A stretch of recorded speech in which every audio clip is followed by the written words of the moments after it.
Bonjour à tous, ici Mathieu Vénis du site internet Penser et Agir.fr, le site dédié au développement personnel par l'action. Bienvenue dans l'épisode 66 de la série Agir au quotidien, dans lequel on va voir l'importance des mots que vous employez lorsque vous parlez. Alors si vous n'êtes toujours pas abonné à ma chaîne YouTube, cliquez tout de suite maintenant sur le bouton s'abonner. On est déjà à l'épisode 66, donc vous n'avez pas envie de rater les prochains. Et puis vous avez peut-être envie de revoir aussi les précédents, donc n'hésitez pas à vous abonner. Et si vous avez une question à me poser, cette série est interactive. Donc rendez-vous sur penseretagir.fr/questions, posez-moi vos questions et j'y répondrai dans un prochain épisode de cette série. Alors aujourd'hui, on va parler de l'importance des mots que vous employez et surtout, on va voir cette phrase, ce concept, de deux façons différentes. Le premier aspect, c'est que les mots que vous employez trahissent votre état interne.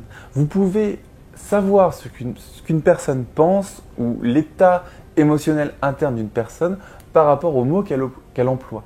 Ça, c'est totalement intuitif. C'est-à-dire que quand une personne va mal, vous allez voir que son ensemble de mots, le vocabulaire qu'elle emploie, a tendance à être plutôt pessimiste ou à être plutôt négatif.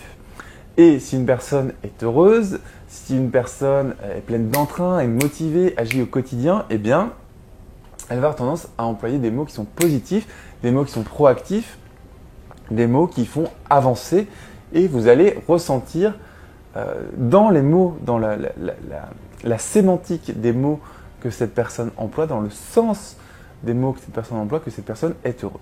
Ça, c'est l'aspect intuitif des choses. Les mots transpirent les émotions que vous ressentez à l'intérieur, transmettent les émotions que vous ressentez à l'intérieur de vous-même. Maintenant, il y a une autre application qui est un peu l'application inverse de ce concept, c'est que si vous vous sentez pas très bien en ce moment, ou si vous avez une période de mou, vous pouvez faire en sorte d'employer des mots qui vont impacter votre inconscient et votre état émotionnel interne. J'en ai parlé déjà de quelques mots comme ça dans la vidéo qui était sur la gratitude. Je vous mets un lien dans cette description si vous n'avez pas vu l'épisode sur l'importance de la gratitude. Donc dans la description de cette vidéo, vous avez un lien vers cette vidéo-là sur le thème de la gratitude. Par exemple, tous les matins en vous réveillant, le fait de remercier, le fait d'être vivant, le fait de respirer, tout ça, ça va impacter automatiquement, rien que le mot merci dit à voix haute, impacte votre état émotionnel en le rendant plus positif. Essayez, en regardant cette vidéo, dites merci à voix haute, vraiment avec l'intention qui s'en dégage, merci, et vous allez voir que déjà ça impacte votre état émotionnel interne.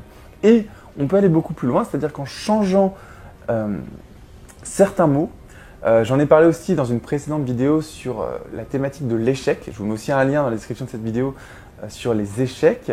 Je vous ai dit de remplacer dans votre vocabulaire le mot échec par le mot tentative. Si vous ne parlez plus jamais d'échec dans votre vie, si vous n'employez plus le mot échec et que vous le remplacez par le mot tentative, bien déjà, ça va avoir un impact sur votre état émotionnel interne au quotidien et sur votre façon de percevoir le monde.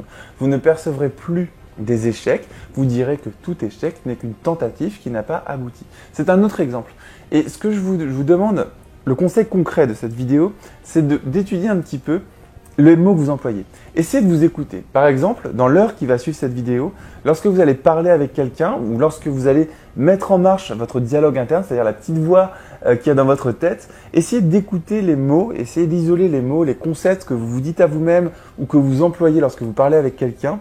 Essayez d'analyser tout ça et de voir dans quel registre ils se situent. Est-ce que ces mots sont plutôt positifs ou est-ce que ces mots sont plutôt négatifs? Est-ce qu'ils sont plutôt proactifs ou est-ce qu'ils sont plutôt statiques? Est-ce qu'ils sont plutôt orientés vers l'action ou est-ce qu'ils sont plutôt orientés vers la passivité? Vous voyez un petit peu l'étude que je vous propose de faire et en faisant cette étude-là, eh bien, vous allez établir un petit peu un critère de mesurabilité sur votre état émotionnel interne du moment et vous allez pouvoir vous dire ok, j'emploie souvent, ou je me dis à moi-même souvent ce mot-là en particulier, eh bien à partir d'aujourd'hui je vais essayer de remplacer ce mot par un équivalent plus positif. C'est-à-dire que ça définit le même concept, un échec et une tentative c'est la même chose, enfin un échec et une tentative qui n'aboutit pas, c'est deux perceptions du même événement. Et vous allez commencer à remplacer ces concepts négatifs par des concepts plus positifs. Et ça va avoir un impact sur votre vie, je vous le garantis. Donc voilà, c'était le conseil de cette vidéo, c'était le conseil de l'épisode 66 de la série Agir au quotidien. N'hésitez pas à poster un commentaire sur cette vidéo pour me dire quelle est pour vous l'importance des mots que vous employez au quotidien et l'importance de changer ces mots-là. Je sais que c'est quelque chose que vous n'avez peut-être pas forcément l'habitude d'entendre, donc dites-moi comment vous réagissez à cette information. Est-ce que c'est quelque chose d'important pour vous? Est-ce que vous allez essayer de changer la façon dont vous parlez avec les gens au quotidien ou la petite voix à l'intérieur de votre tête qui vous répète sans cesse certaines choses? Voilà, si vous avez aimé cette vidéo, n'hésitez pas à cliquer sur le pouce en l'air pour me le dire. Moi, je vois les pouces en l'air et ça me fait super plaisir. N'hésitez pas aussi à partager cette vidéo sur les réseaux sociaux, sur vos réseaux sociaux préférés avec vos proches pour partager cette information avec eux. C'était Mathieu Vénis pour l'épisode 66 déjà de la série Agir au quotidien. Je vous donne rendez-vous demain dans l'épisode 67. Salut!